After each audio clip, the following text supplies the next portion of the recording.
If our aim is to live without God, then the question of his existence is to be rejected as irrelevant.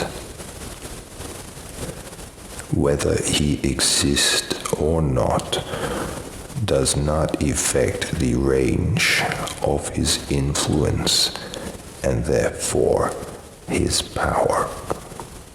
And it is this power which is our concern. The question of God's existence is a red herring. Without evidence, it is another bland hypothesis for the atheist, and for the theist, it is never actually a question at all. Therefore, to ask this question is to distract ourselves from the pragmatic elements of the issue at hand. That there are billions of religious believers worldwide testify that God, the idea and word of God, is sufficiently powerful to persuade supernumerary groups of humans to enact his laws and obey his will. And this gives him very real, very massive powers of action, whether dead or alive. The radical atheist, therefore, does not take the decoy of this question as her target, for it creates gross oversights in her overall position with regards to the actual effects of God on humanity.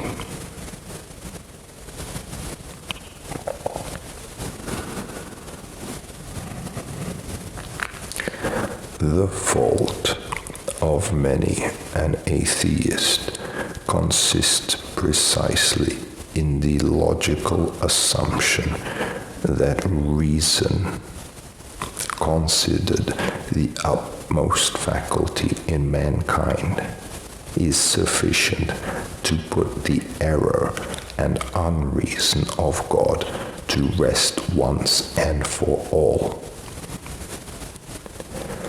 God is not the most likely explanation for the existence of something rather than nothing.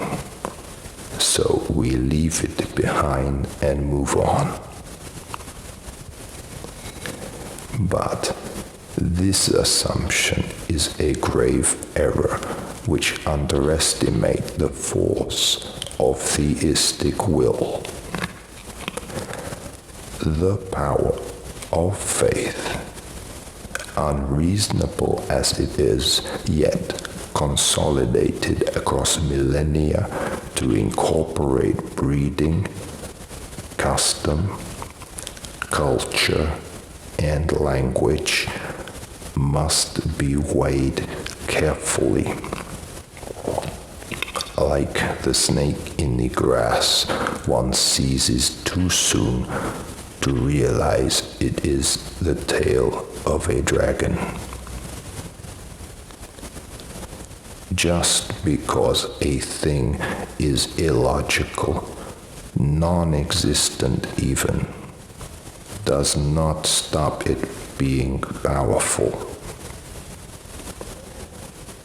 If it has the capacity to affect living things in the natural world, then the God of faith is a tangible entity.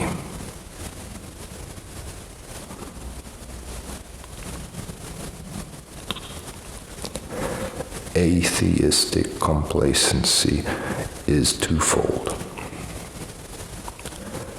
The belief in rational progress, which puts hypotheses to the proof and rejects what it cannot maintain, create the appearance that humanity can only move upwards and away from error. God, as error, is to be left behind with the flat world. But though this may be the best and most progressive hypothesis, the illogic of faith has a resistance in its nature which leads to more resilient types of unreason. Progress and the unchecked confidence in progress itself creates the possibility for new types of error. Just as the invention of the hydrogen bomb creates the possibility of nuclear accident, our advances in reason open new doors into error and unreason. It is illogical to reckon that God, the strongest authority yet known to man, will be factored out of life as humanity progress simply out of professional courtesy, or because, as a hypothesis, his existence is unsound. That which reason cannot quantify in the belief in God is the soft underbelly of atheism.